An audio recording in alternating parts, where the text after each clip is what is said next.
রোনালদোর ইনকাম কত? বিলিয়ন ডলারের পথে এক ফুটবল সম্রাটের আর্থিক সাম্রাজ্য।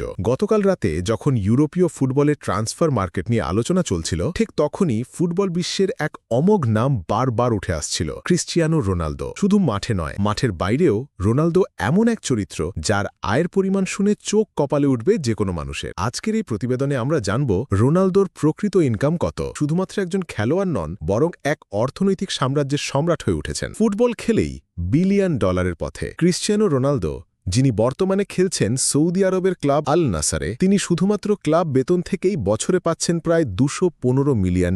প্রতিদিন গড়ে পাচ্ছেন প্রায় 60 লক্ষ টাকারও বেশি। মাঠে 90 মিনিট খেলেই রোনালদোর ইনকাম হয়ে যায় অনেক দেশের মাসিক বাজেটের থেকেও বেশি। ইনস্টাগ্রাম রাজা, বিশ্বের সবচেয়ে ফলো করা ইনস্টাগ্রাম ব্যক্তিত্ব রোনালদো। বর্তমানে তার ফলোয়ার সংখ্যা 600 মিলিয়নেরও বেশি। এখানে প্রতি স্পন্সর পোস্টে তার ইনকাম প্রায় $2 থেকে $3 মিলিয়ন। এই মাধ্যম থেকেই তিনি বছরে আয় করছেন প্রায় $50 মিলিয়ন।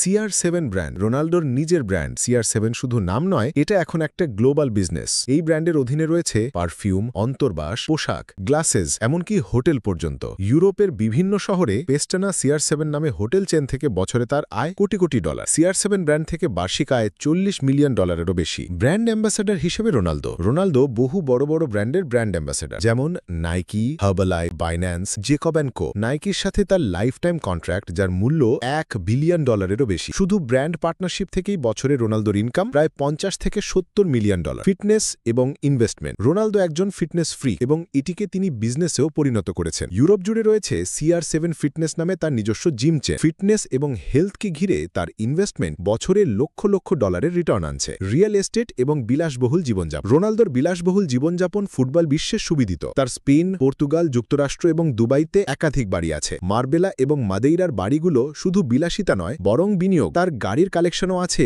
রোলস রয়েস, বুকাটি, ল্যাম্বরগিনি সহ 20টিরও বেশি গাড়ি। দানশীল রোনালদো তার আয়ের বড় অংশই দান করেন। তিনি ইউনিসেফ, সেভ দ্য চিলড্রেনের মতো অনেক আন্তর্জাতিক সংস্থার সাথে জড়িত। করোনার সময় তিনি পর্তুগালের হাসপাতালে কয়েক মিলিয়ন ইউরো দান করেছিলেন। ভবিষ্যৎ পরিকল্পনা, রোনালদো বলেছেন অবসরের পর তিনি ব্যবসা, ব্র্যান্ড এবং প্রোডাকশন হাউস চালিয়ে যেতে চান। ইতিমধ্যে তার প্রোডাকশন হাউস কিছু ডকুমেন্টারি প্রজেক্টে কাজ করছে। ফুটবল ছাড়াও তিনি একজন উদ্যোক্তা হিসাবে তার পরিচয় গড়ে তুলছেন। উপসংহার, রোনালদো আজ শুধু একজন ফুটবলার নন, তিনি একজন প্রতিষ্ঠিত ব্র্যান্ড, একজন উদ্যোক্তা, একজন দানশীল মানুষ, কোটি কোটি ভক্তের প্রেরণা। তার ইনকাম শুধু সংখ্যায় সীমাবদ্ধ নয়, এটি তার কঠোর পরিশ্রম, শৃঙ্খলা এবং স্বপ্নের প্রতিফলন। রোনালদোর ইনকাম কি অতিরিক্ত, নাকি এটা তার প্রতিভা এবং পরিশ্রমের ন্যায্য মূল্য?